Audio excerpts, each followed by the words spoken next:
infrastructure around the country. Call Brendan Horan. Thank you, Mr Speaker. I rise on behalf of New Zealand First to speak on the Land Transport Management Amendment Bill.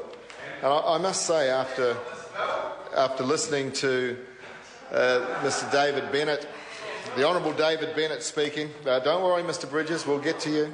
We'll cross your bridge when we come to it. But I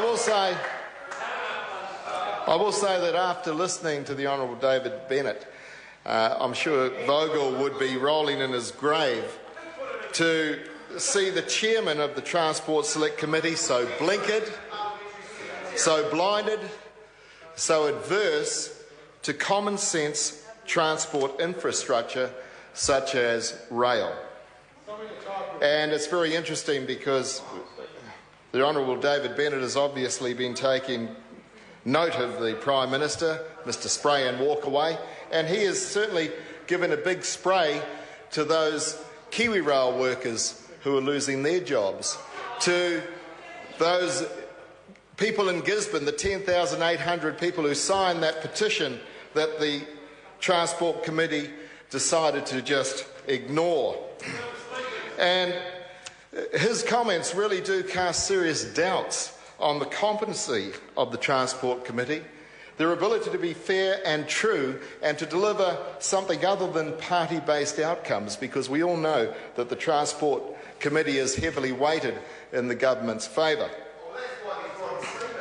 Sir, as I said, Mr Bridges, shall we talk? We'll talk about rotting sleepers. I'll talk to you about them later. But let's talk about tolling, because this bill is intended to facilitate and, in fact, ease the facilitation for road tolling.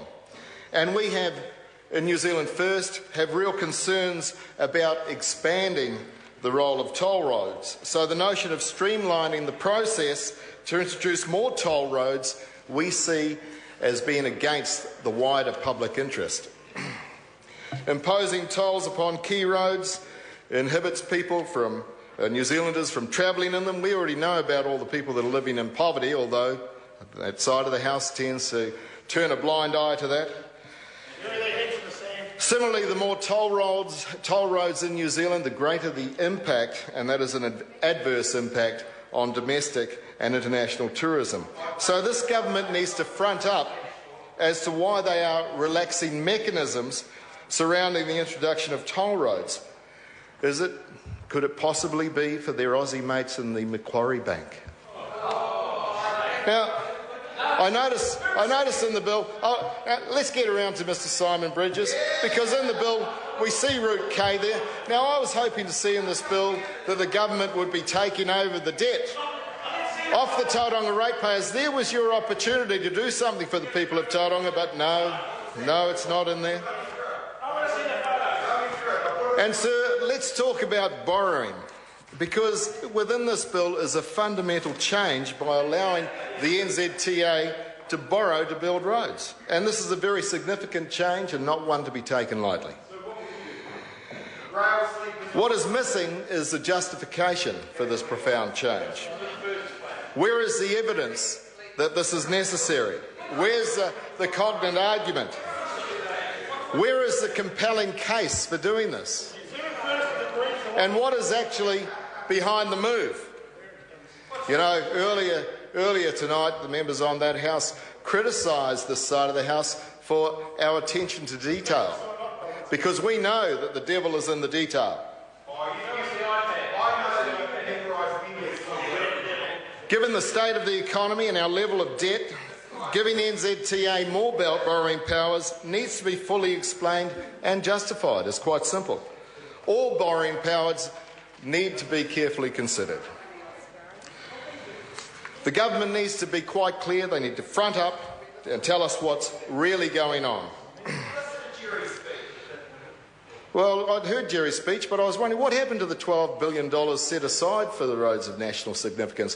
What's happened to the petrol taxes that we pay? What's happened to the exorbitant prices that New Zealanders are now forced to pay with road user charges? What happened to the jobs? Less debt, more jobs. Wasn't that what the National Party campaigned on? And now they're pushing forward with a bill that allows greater borrowing for the NZTA. So what are their priorities? The bottom line is this. As it stands, New Zealand First cannot rubber stamp NZTA having additional borrowing powers without a full and proper explanation by this government. And so let's go on to PPPs.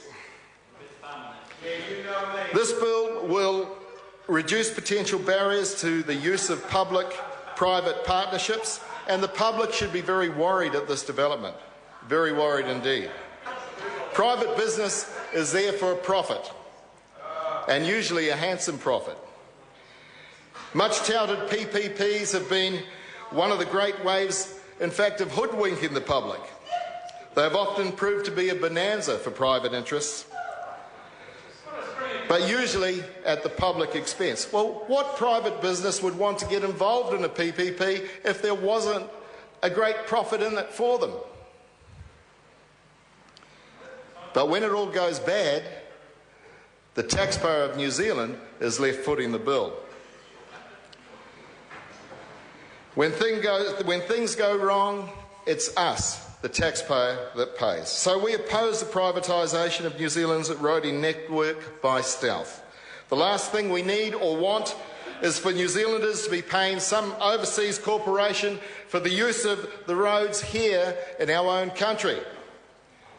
This bill does have a couple of merits, however, and New Zealand First supports the government's aim of reducing needless bureaucracy, which often impedes large-scale transport projects. However, New Zealand First cannot support this bill as it currently stands. New Zealand First will not stand for relaxing regulations around road tolls, nor will we idly stand by and allow this government to implement further PPPs at a greater cost to the taxpayer. Therefore, New Zealand First opposes this bill. There's more coming, Mr Bridges, but you're going to have to wait for that one. But it's very soon.